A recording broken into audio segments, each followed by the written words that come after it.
No one would claim that Skaven take good care of their weapons.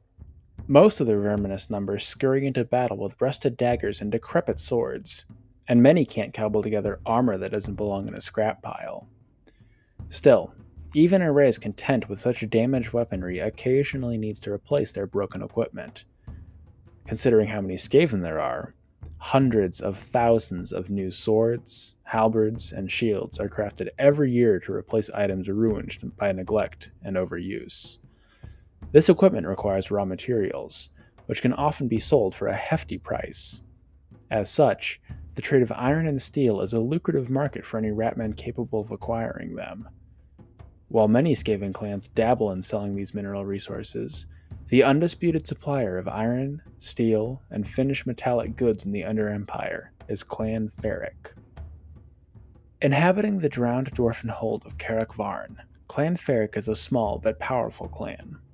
Their might stems from the rich iron ore seams beneath Varn, as well as the numerous forges and smelteries Clan Ferrik has managed to salvage from the fallen hold. The ore seams are mined by innumerable Skaven slaves, securing much of the clan's mineral wealth. Enslaved Dawi are put to work at the stolen forges, crafting arms and armor for their cruel captors. The attrition rate for these dwarfs is atrocious, so the clan's Stormvermin are always hunting for replacements. The Stormvermin are unusually successful in this task, as their equipment is of exceptional quality for Skaven. With such excellent weaponry, they can capture skilled Dawi workers that pass too close to the Blackwater with ease. Clan Ferrik often finds itself with a surplus of raw iron and worked steel, which they will generously part with, for a price. The shrewd merchant rats of the clan sell their excess iron and steel to many different clans, and this has made them incredibly rich. Their most profitable trade deals with the crazed inventors of Clan Scryer. The Claw Pact treaty between these two clans has empowered Clan Ferrik, increasing its wealth and influence within the Under Empire. It's also let Clan Ferrik acquire a large supply of Clan Scryer weapons, including several Ratling guns. Clan Scryer, for its part, is rewarded with excellent components for their mad inventions, as this can mean the difference between a prototype working spectacularly or exploding in its inventor's paws. Clan Scryer values his alliance as much as Skaven can value anything. The warlord of Clan Ferrik, Warlord Fisk, is exceptionally tyrannical, even for a Skaven.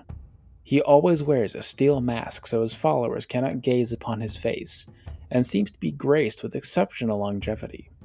The fact that his voice, height, and fur color seems to magically change every once in a while has raised a few questions among his followers, though so far no one has been brave enough to ask him about it openly. Currently, Warlord Fisk wears resplendent silver armor and bears sickly green fur, the result of prolonged warpstone exposure. Many of his warriors imitate their leader in an attempt to flatter him, wearing snarling face masks into battle in his honor.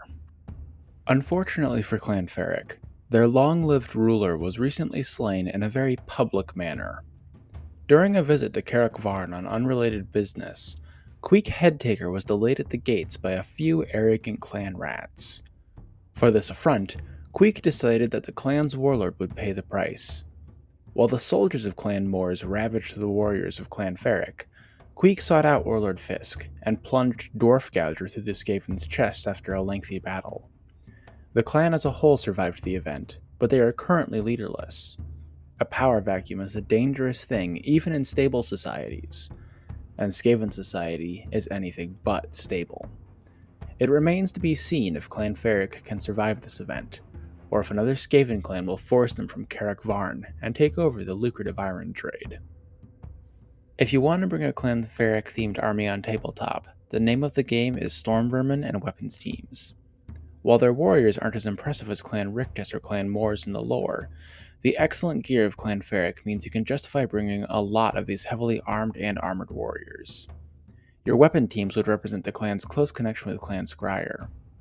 Most of the other major clans aren't represented, though you could probably justify bringing some low-quality Clan Molder or Eshin units if you really wanted to.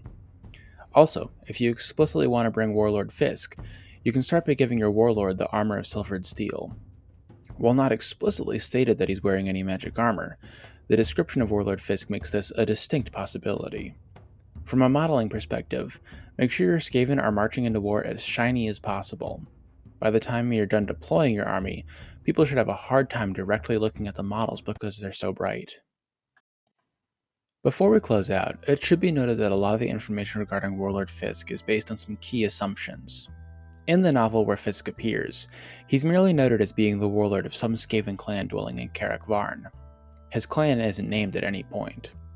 Still, considering that Warlord Fisk wears an extensive face mask, possesses excellent armor, and controls Ferric, it does seem likely that his clan is Clan Ferrik.